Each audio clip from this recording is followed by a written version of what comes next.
Hello children, welcome to असा education. आज कर रहे हैं chapter number 18 wild life, social science book, grade 9 से। हमेशा से हम ये जानते हैं, पढ़ते आ रहे हैं कि इंडिया का जो रिलीफ है और जो क्लाइमेट है वो बहुत ही ज्यादा डाइवर्सिफाइड है।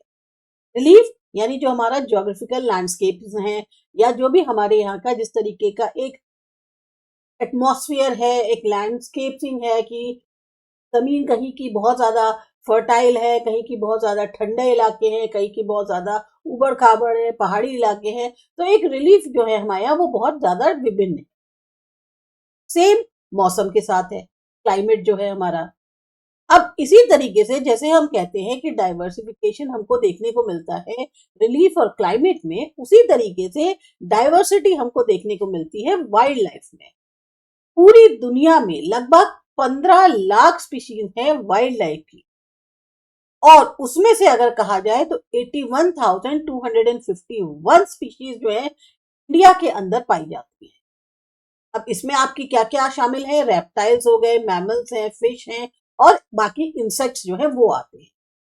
अभी भी एक्सप्लोरेशन चल रही हैं, मतलब खोज हो रही है कि पहचान करी जा सके और एनिमल्स की जो कि अलग अलग फॉरेस्ट में पाए जाते हैं।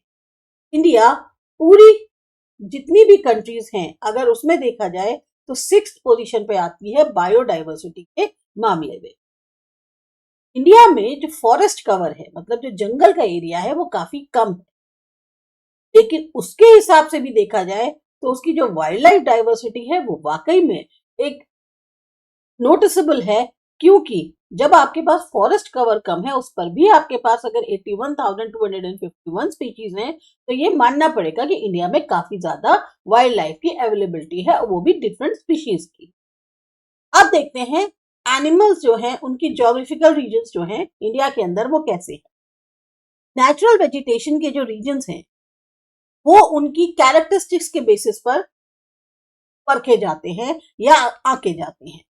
उसी तरीके से जो स्पैशियल डिस्ट्रीब्यूशन है, स्पैशियल मतलब होता है कि स्पेस वाइज जो डिस्ट्रीब्यूशन है एनिमल्स का भी, वो भी किया जा सकता है। तो वाइल्ड लाइफ जो इंडिया की है वो डिवाइडेड करी गई है 9 जोन्स में। इसके आधार पर कि उनकी जो कैरेक्टरिस्टिक्स है उसमें कहाँ कितनी समानता है और क्या उनकी किस रीजन में एग्जिस्टेंस है, उसके बेसिस पर इंडिया की जो वाइल्ड लाइफ है उसको 9 जोन्स में बांटा गया है।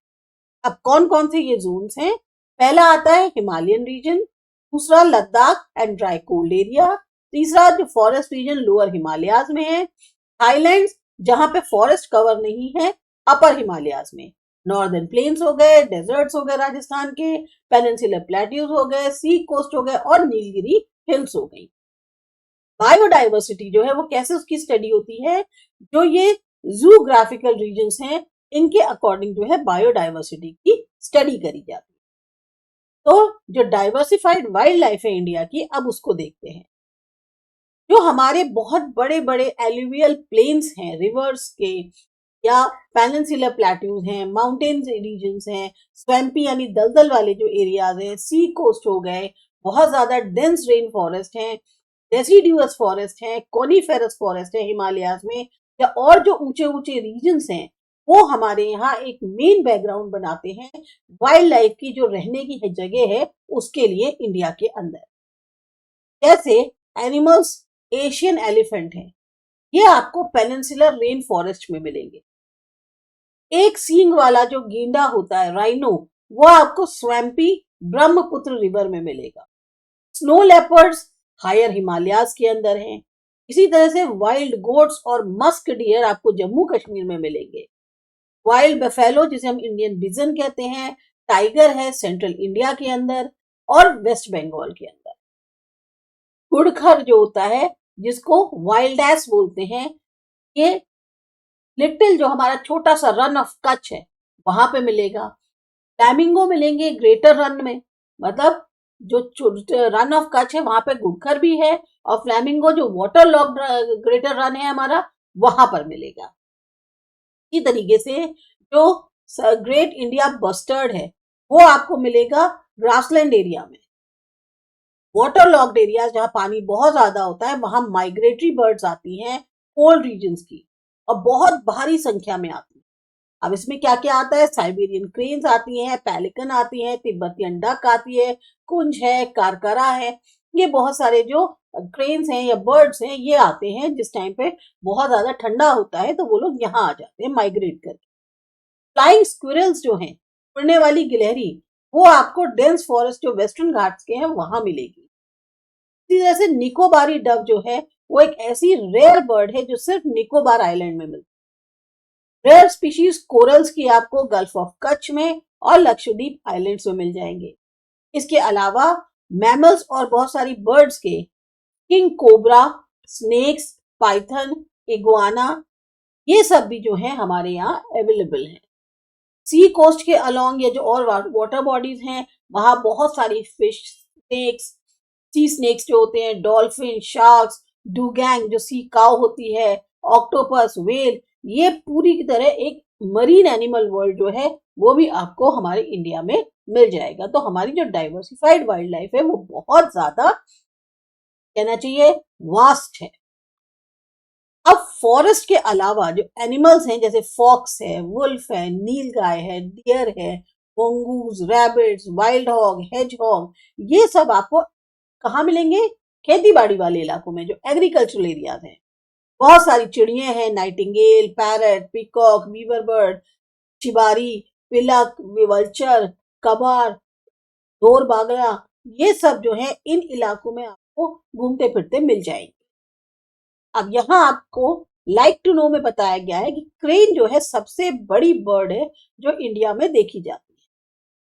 फुलसनघानो ये सबसे छोटी बर्ड है जो इंडिया में मिलती है। बर्ड विंग लार्जेस्ट बटरफ्लाई है साउथ इंडिया के। और सिरास जोवेल ये सबसे छोटी बटरफ्लाई है जो इंडिया में मिलती है। तो ये आपके लिए एमसीक्यूज के लिए ये चीज बहुत इंपॉर्टेंट है। फिर आते हैं वाइल्ड लाइफ और उसको कंजर्वेशन यानी संरक्षण की क्यों जरूरत है। अगर हम अपना पास्ट देखें तो ये बिल्कुल क्लियर होता है कि जो वाइल्ड लाइफ है उसको काफी हद तक उसकी एग्जिस्टेंस को खतरा हो रहा है पिछले कुछ दशकों से।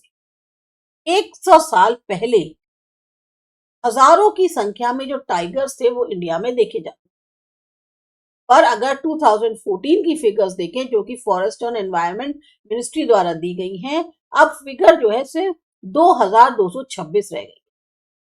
टाइगर्स की जो संख्या है वो बढ़ी है, वो हमें पता चलता है जो पिछले कुछ सालों में उनके पैरों के जो निशान हैं वो मिले हैं जंगलों से, उससे पता चलता है कि उन टाइगर्स की संख्या बढ़ी है जो कि एक अच्छा साइन है। इसी तरीके से वल्चर्स जो होते हैं, गिद्ध, वो जो है लुप्त होने की कगार पे है क्योंकि वो जो मीट खाते हैं वो जो है पोल्यूटेड हो जाता है डिक्लोफेनेक ड्रग से, जो कि खास तौर से जो बीमार कैटल्स होते हैं, जो हम लोगों के जानवर होते हैं, जो पशु लोग पालते हैं, गाय भैंस वगैरह, उनको जो ट्रीटमेंट के लिए डिक्लोफेनेक ड्रग दिया जाता है वो उससे पॉल्यूट हो जाते हैं और उसके कारण वो जो उसका मांस खाते हैं तो उनको खुद को खतरा हो जाता है और वो लुप्त होने की कगार पे आते हैं। इसी तरीके से एशियाटिक चीता जो हैं, जो कि जंगल में देखे जाते थे 20वीं सेंचुरी की शुरुआत में, वो तक जो है इंडिया में अब एक्सटिंक्ट होने या एक्सटिंक्ट हो चुके हैं। एक बार जो एशियाटिक लॉयंस थे गिर फॉरेस्ट में, वो मिडिल ईस्ट तक देखे जाते थे, अब कहाँ है, सिर्फ और सिर्फ गिर फॉरेस्ट। पहले ही जो एशियाटिक लॉयंस थे गिर फॉरेस्ट के, ये आप जो है मिडिल ईस्ट तक देख सकते थे, अब वो जो है वहां से भी नहीं रहे, सिर्फ और सिर्फ गिर फॉरेस्ट में ही मौजूद है। तो जो कदम उठाए जा रहे हैं इनको प्रोटेक्ट करने के लिए, तो उसके कारण अब इनकी संख्या 523 हो पाई। पहले क्या था, क्रेन्स बहुत ज्यादा देखने को मिलती थी गुजरात में, पर अब उनकी संख्या भी कम हो गई है। जो हमारे लिविंग ऑर्गेनिज्म हैं उनसे हम वाइल्ड लाइफ को नहीं हटा सकते, ये एक ऐसा इनसेपरेबल पार्ट है इसको हम हटा नहीं सकते, लेकिन कहीं ना कहीं इनकी जो संख्या में कमी आ रही है या पिछले कुछ सालों में जो क्वालिटी है एनवायरनमेंट की वो जो कम हो रही है, ये वाकई में चिंता का विषय है। श्याम गरुड़ ईगल जो होता है ये बेसिकली गुजरात के जो पहाड़ी जंगल हैं वहां रहता है। अब ये रेयरली देखने को मिलता है। चिलोत्रो ये भी जो है विजयनगर तालुका के जंगलों में देखा जाता था, सबरकांठा डिस्ट्रिक्ट में। अब ये भी जो है आज की डेट में बहुत कम दिखाई देता। तो हम कह सकते हैं कि जो हम लोगों का एक ह्यूमंस का लालच है वो इतना ज्यादा एंडलेस है कि मतलब कभी खत्म ही नहीं होता, या उसकी जो एक दौड़ है तरक्की के लिए उसने जो है एनवायरनमेंट को इम्बैलेंस कर, और उसी के कारण ये जो एक खराब रिजल्ट्स हैं जिसका बुरा प्रभाव पड़ता है वो देखने को मिल रहे हैं। अभी भी कहते हैं लोग कि समय है, हमें समझना चाहिए, अपने आप को सुधारना चाहिए। ये सब चीजें जो हम लालच कर रहे हैं, हम तरक्की के लिए बेतहाशा जंगल काट रहे हैं, लोग जानवरों को मार रहे हैं, वो चीजें जो है हमें अभी भी कम कर सकते हैं, समय है। अगर सही एक्शन नहीं लिए गए तो जो नेक्स्ट जनरेशन आएगी वो सिर्फ और सिर्फ वाइल्ड लाइफ कहाँ देखेगी? पिक्चरों में। रियलिटी में उसको देखने के लिए वाइल्ड लाइफ में कुछ बचेगा ही नहीं, क्योंकि ज्यादातर जो है सब लुप्त हो जाएंगे। अब यहाँ बताया गया है कौन कौन से आपके इंपॉर्टेंट नेशनल पार्क्स हैं और सेंचुरीज हैं इंडिया के अंदर। नेशनल पार्क में आते हैं Kaziranga Assam, Thar desert Rajasthan, Kanha Madhya Pradesh, Gir national park Gujarat, Velavadar Kaliyar national park Gujarat, Keoladeo Bharatpur Rajasthan, Bandipur Karnataka, Dachigam Jammu union territory जो है, और कॉर्बेट उत्तराखंड। तो 9 नेशनल पार्क हैं। उसी हिसाब से जो सेंचुरीज हैं उसमें कौन कौन से जो जानवर हैं वो भी आपका बताया गया है। यहाँ पर आप मैप देख सकते हैं कि कहाँ कहाँ जो है नेशनल पार्क्स और वाइल्ड लाइफ सेंचुरीज दी गई। ब्लू डॉट से आपको वाइल्ड लाइफ सेंचुरी का पता चलेगा, पिंक स्टार से बर्ड सेंचुरी, और ग्रीन से जो है जो ट्रायंगल है नेशनल पार्क। अब देखते हैं डेंजर क्या है वाइल्ड लाइफ। एक सबसे बड़ा जो सवाल खड़ा हुआ है, तो हमारी एग्जिस्टेंस है पूरी की पूरी वाइल्ड लाइफ की, किस कारण से? ह्यूमन ग्रीड और जो डेवलपमेंट हुआ इधर बीच कुछ सालों में, उससे जो है एक क्वेश्चन मार्क सा खड़ा हो गया है। क्यों खड़ा हुआ है? जब उनके कारणों को जांचा तो ये समझ में आया कि वाइल्ड लाइफ जो है वो अनप्रोटेक्टेड हो गई है, क्योंकि उनका जो अपना एक नेचुरल हैबिटेट है जहां वो रहते थे वो लगातार घटता जा रहा है, क्योंकि उनके जो जंगल हैं उनको काटा जा रहा है, शिकार करे जा रहे हैं ताकि उनकी स्किन को लिया जा सके। मीट है, टीथ है, हेयर है, बोन्स हैं, इन सब के लिए जो है शिकार किया जा रहा है, जो एक बहुत बड़ी समस्या। बहुत ज्यादा जो पालतू जानवर हैं उनके चरने से, ग्रेजिंग यानी चरने से, जंगलों में जो हर्बीवोर्स हैं अब उनको खाना नहीं मिल रहा, जिसके कारण उनकी संख्या कम हो रही है। इससे क्या हो रहा है? कार्निवोर्स को उनका खाना नहीं मिल रहा, तो ये कार्निवोर्स क्या कर रहे हैं? खाने की तलाश में ह्यूमन सेटलमेंट्स में पहुंच रहे हैं और वहां के जो पालतू जानवर हैं उन पर अटैक कर रहे हैं। जैसे जैसे वो ह्यूमन सेटलमेंट्स को अप्रोच करते हैं एक कॉन्फ्लिक्ट की स्थिति खड़ी हो जाती है वाइल्ड एनिमल्स और ह्यूमन बींग्स के बीच में। इसके कारण क्या होता है? डिस्ट्रक्शन हो जाता है वाइल्ड लाइफ का, और जो ह्यूमन एक्टिविटीज फॉरेस्ट में हो रही हैं वो भी बहुत हद तक एडवर्स इफेक्ट्स डालती हैं वाइल्ड एनिमल्स पे। यहां पर बताया गया है कि बहुत तेजी से डिक्रीज देखने को मिल रहा है डोमेस्टिक स्पैरोज में। लायन स्टेट एनिमल है और फ्लैमिंगो स्टेट बर्ड है गुजरात की। एशियाटिक लायन, गुड़कर जिसको वाइल्ड लाइफ बोलते हैं, और पट्टी लिजर्ड ये सिर्फ और सिर्फ गुजरात में मिलते हैं। वाइल्ड बफेलो जिसे इंडियन बीजन कहते हैं, एलिफेंट, चीता, लार्ज इंडियन स्क्विरल, टाइगर, ये सब जो है एक्सटिंक्ट हो चुके हैं गुजरात से। जो डेजर्ट सेंचुरी है कच्छ की, वो सबसे बड़ी सेंचुरी मानी जाती है गुजरात में। पोरबंदर बर्ड सेंचुरी सबसे स्मॉलेस्ट सेंचुरी है गुजरात की। अब क्योंकि फॉरेस्ट एरिया बहुत कम होता जा रहा है तो जो वाइल्ड एनिमल्स हैं वो बहुत ही कम आते हैं ह्यूमन हैबिटेशन के अंदर। ह्यूमन इंटरफेरेंस जो हो रही है इन जो वाइल्ड एनिमल्स के एरियाज हैं वहां पर, उससे क्या होता है? उन लोगों के बीच में एक आपस में क्लैश हो जाता है। ऐसे में वाइल्ड एनिमल्स जो है वो किसका शिकार हो जाते हैं? जो ह्यूमन गुस्सा है, रेज यानी गुस्सा है, और वो अपनी जान गंवा बैठते हैं। भाई होता क्या है, जैसे अभी हम लोग कई बार न्यूज में भी देखते हैं कि कभी कोई तेंदुआ आ गया ह्यूमन सेटलमेंट, उसको खाना चाहिए, उसको वहां खाना नहीं मिल रहा है, वो यहाँ आता है। अब क्योंकि हम इंसान डरते हैं इन जानवरों से, तो हम क्या करेंगे, सबसे पहले उसको पीट पीट के मार देंगे जैसे ही वो हाथ में आए।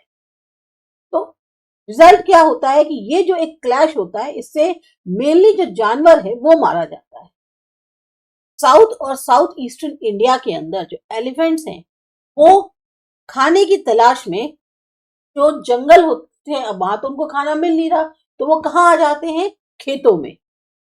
सेम इसी तरीके से जो लेपर्ड्स हैं वो आइदर घायल कर देते हैं, मार देते हैं लोगों को, जो कि हमें काफी हद तक खबरें सुनने को मिल रही है। सौराष्ट्र के अंदर हो रहा है, साउथ गुजरात में हो रहा है। इसी तरह से वुल्फ के द्वारा जो फॉरेस्ट में रहते हैं नॉर्थ ईस्टर्न गुजरात के, वहां पर ये सब जो चीजें हैं बहुत ज्यादा देखने को मिल रही हैं।